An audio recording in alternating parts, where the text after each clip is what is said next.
Although it is true that advanced economies or wealthier economies are more business ready, we find a ray of hope for poor economies, for low-income economies.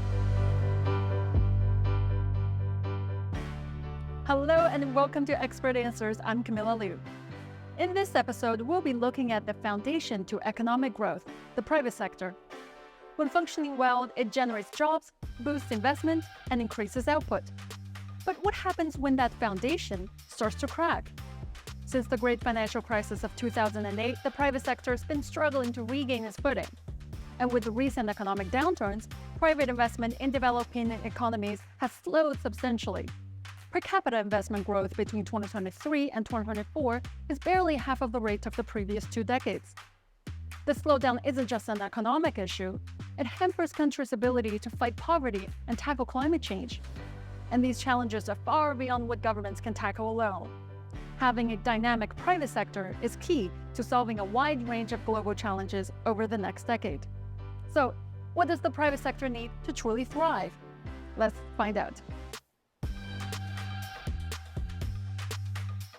I'm joined here by Norman Loaiza, Director of the World Bank's Global Indicators Group, who leads a new flagship report, Business Ready, that assesses the global business environment.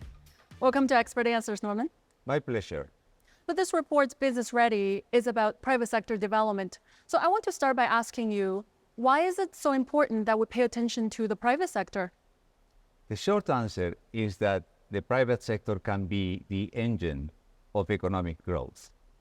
There is great need for economic growth around the world. It is estimated that low-income economies need about 9% of GDP growth per capita to eliminate extreme poverty within the next decade.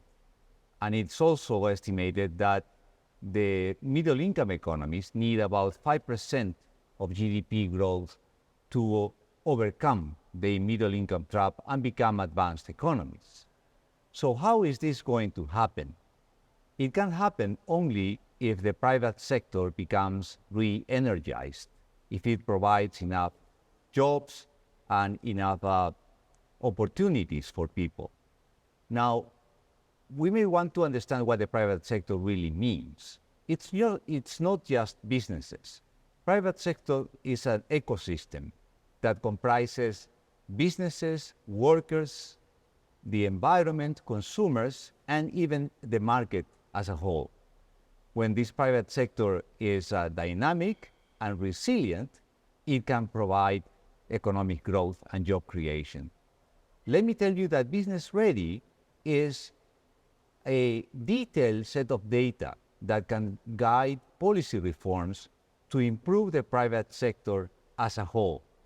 That is, to make it more efficient, to make it living by higher quality standards, and by delivering on providing jobs and investment for the economies that are involved. Can you please share with us the biggest findings of this year's Business Ready report? The most important finding of our report, Business Ready, or Be Ready for short, is that the world is not business ready, despite the large importance that the world has for economic growth, for job creation, and for investment. Let me unpack a bit this result.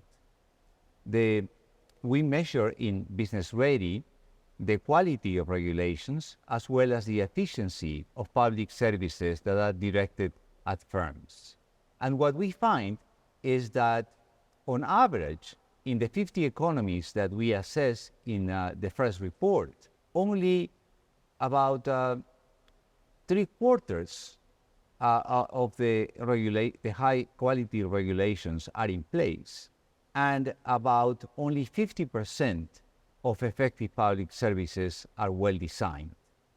So this implies that there is significant improvement that can be made both in terms of enacting better regulations and also improving better public services. But there is also a corollary here that I want to underscore, that it seems to be easier to enact regulations than to provide public services. There is a public service gap that must be addressed to improve the business environment. So you just mentioned that the world is not business ready.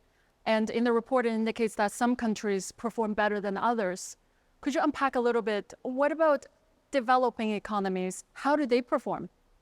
Although it is true that advanced economies or wealthier economies are more business ready, we find a ray of hope for poor economies, for low-income economies.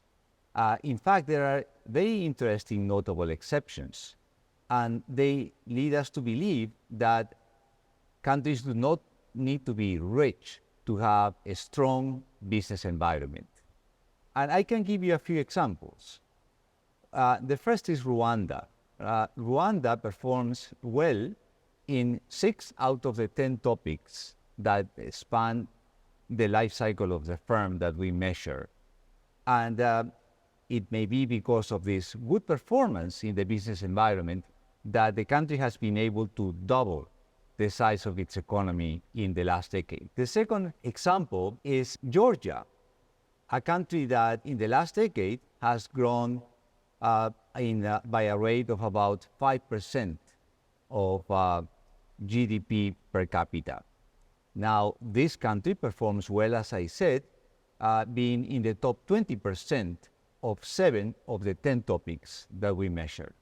And the last example comes actually from Cambodia, who tops the assessment on the topic of financial services. It may be for that reason that in the last decade in Cambodia, the number of bank accounts has increased by tenfold in the country. That is an interesting point. Now, using assessment from this report, what can policymakers do to improve the business environment in their countries? The Business Ready report is very rich in terms of data. In fact, let me tell you that it includes about 1,200 indicators per economy. So this can serve as a compass and guide for policy reform, identifying the issues where economies need to work and improve, and also the areas of strength where they can rely upon. To be more specific, as I said before, we cover 10 topics that span the life cycle of the firm. For the economies that we measure, the 50 economies, it's business entry where economies perform the best, and business insolvency and market competition where economies perform the least well. But overall, there is plenty of room for improvement. Norman, thank you very much for being on Expert Answers and for sharing some insights from the Business Ready report. Thank you very much. Thanks again to Norman for joining me on Expert Answers. Don't forget to check out the Business Ready section of the World Bank website to learn more about this innovative report. Bye for now.